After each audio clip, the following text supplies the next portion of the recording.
Next, we have Omar Abudayyeh. He's a senior right now at MIT, double majoring in mechanical and biological engineering. He has a keen interest in medical therapeutics and has actively pursued research in bio and nanotechnology. He has presented his research around the country and was awarded the Barry M. Goldwater Scholarship for his achievements. He's a founding member of TIMtalks, a member of the varsity sailing team, and an editor-in-chief of MIT's undergraduate research journal. Omar will be attending Harvard Medical School next fall. Today, he will discuss the critical problems facing the pharmaceutical industry and how his research experiences have defined his future aspirations. Ladies and gentlemen, Omar Abudayyeh.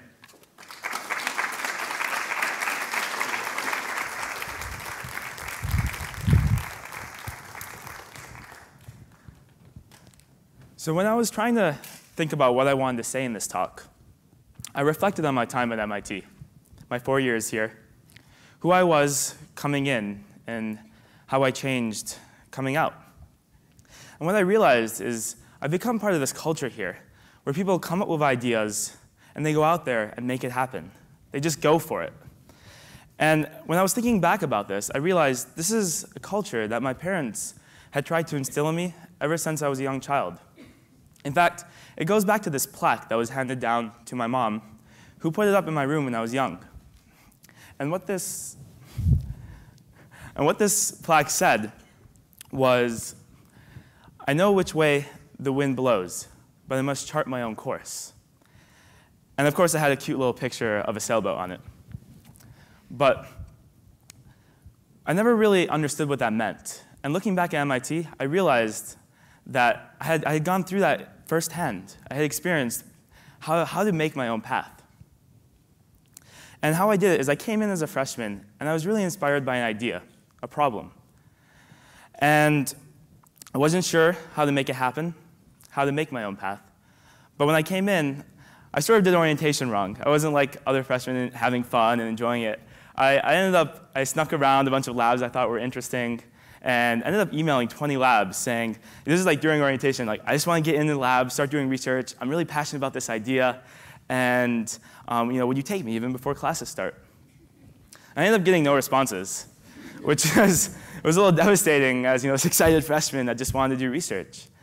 And looking back, I realized that it would have been okay because I was passionate about just one problem that I wanted to solve. And so what was that problem?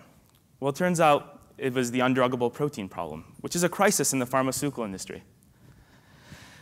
It turns out that most major diseases don't really have definitive cures. The first cancer drug was discovered over 100 years ago. Most of us know it as sulfur gas. But over 100 years later, most cancers don't really have cures. And it's even worse for inflammatory bowel diseases, Lou Gehrig's, Alzheimer's, Parkinson's. And why is that? So if we look at the numbers, it turns out spending on drugs is increasing by billions every year. But the number of drugs being approved every year is dropping by 50%. And this trend is continuing. Why is that?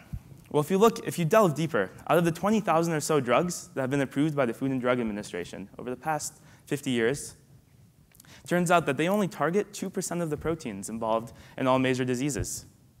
So if you were like me, I would have been optimistic and say, okay, great. That means there's 98% of proteins that we can start targeting drugs against, and let's make it happen.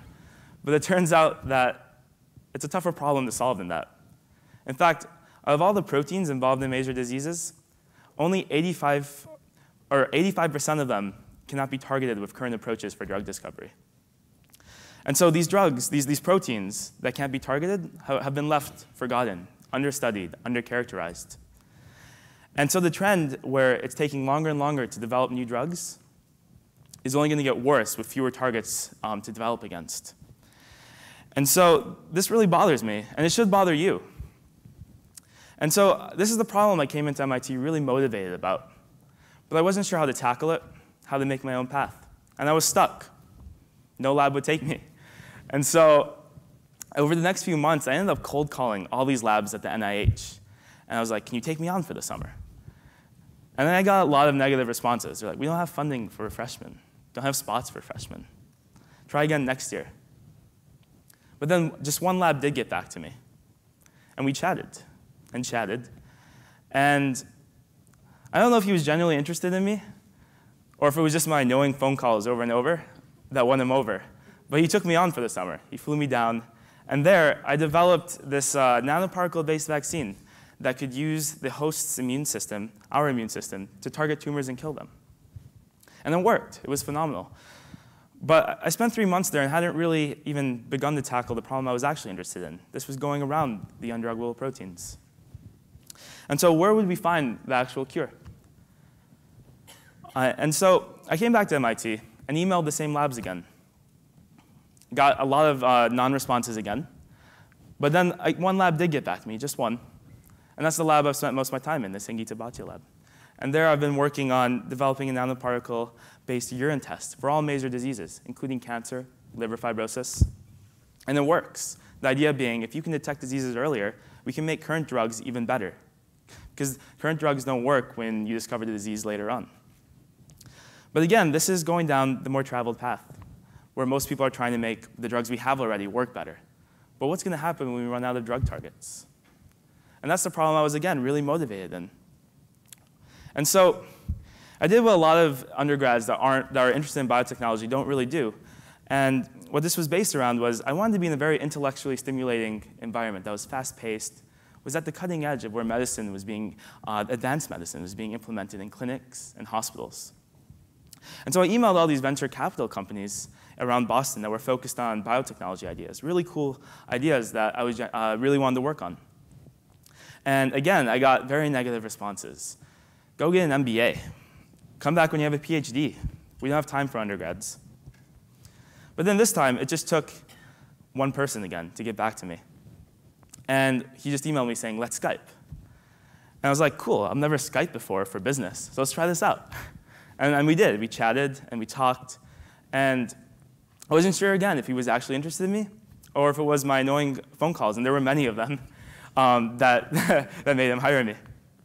And so there I worked with the most intellectually inspiring people and the most unique ideas I've ever encountered, trying to develop and leverage the bacteria in our body to treat incurable diseases.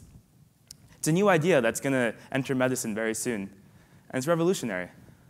But it's again, ignoring the many diseases that depend on these undruggable proteins. And that's the problem I was very motivated about. But luckily, coming through MIT, I've been taught how to be on my feet, how to identify new opportunities, and try to go out there and make them happen. And so that's what's amazing about MIT. The work I've done is just a pixel of the picture of amazing ventures accomplished here every day. Students here don't just sit in classrooms to learn. No. They have ideas, they go out there and make it happen. And that's ingrained in the culture here. Let me give you an example. I was in a class, and the professor was talking about why gene therapy could never work for certain proteins. I was like, what if you did this and this? And he was silent for a little bit. And then he exclaimed, this is why I love MIT. And it turns out it's also why I love MIT. He started going on and on about, yeah, we can make that work, and we can make that work, and we should talk, and this could really change lives. And most of the students in the class were like, why are we going off on this tangent? But the professor was like, come on, guys. This is MIT. This is where we talk about ideas and really, just in the classroom, can actually impact the world. And I realized when the classroom becomes sort of a forum for bouncing ideas back and forth, magic actually happens. Magic happens here behind the scenes every day. And it's that magic that made me realize, coming into MIT, I would have never been able to have an idea and stick through it by putting myself out there, through all the negative things people would say that this is why it's a bad idea. This is why you can't do it. But through MIT, I've realized to have the confidence to be able to accomplish my dreams. And so imagine if you have an idea and you show it to 50 people, and they say why it's a terrible idea, why you're wrong, why you can't do it. Well, maybe you found 50 skeptics. Or maybe it's a really bad idea and you should just go home. But what I encourage you to do, and what I would do, is take advantage of what I like to call crowdsourcing intelligence. So take your idea to the 50 smartest people you know, and have them criticize you, criticize your idea, tell you what you're doing wrong, and write down all those criticisms. Iterate around it. Build a new idea around everything they suggested. I guarantee you what you come up with will be, maybe it's a fundamentally different idea, but it'll be better. And if you told 50 other people, they would be enthusiastic about it. And so, coming back to the undruggable protein problem, throughout my time at MIT, I'd always been thinking, how can we better characterize these proteins that have been forgotten, understudied? And I realized by making a better protein sequencing technology, you could really disrupt the space and discover new proteins for drugs. And I told many people about this idea. Over 6 months, I put myself out there. I let people scrutinize my ideas and my passion. And I got a lot of negative responses. People told me, just forget about it and go get a PhD. Just don't bother yourself right now, graduate. But all it took was one person to share my passion, my vision, and to want to build this with me. And it's actually happening now. And so that's what makes MIT such an amazing place. And so Robert Frost once spoke of 2 paths. One that's been traveled before. People have gone down it. It's easy. You know where it leads and how long it'll take to get there. And the other path, it curves, it twists. It's hard to get down. You don't know where the end is. You don't know what will happen. And he poses the question, which one would you take? And I pose it to you now, which one would you take? The easy road? You know where it goes? People have done it before. Or the harder one, where if you get to the end and overcome the challenges, you would have done something that most people haven't done before. But I pose to you, what about the third road? The one that doesn't exist yet, that no one has ever traveled. You would be charting new territory, and you'd end up with a road that you call your own. And that's the culture at MIT that is so amazing. For most of us who are undergrads, we're in our 20s. This is our time to be risk takers, to really put ourselves out there, and try to come up with something new. Students do that every day here. Students have come up with little batteries that can power cars and even potentially cities. Suspensions for cars that can turn bumps into energy. They've come up with better software for biocomputational problems, and even software that integrates your online experience, your files, pictures, everything. And so, as MIT students, we should be making our own jobs in future. You should be making your own path and be the first. Thank you.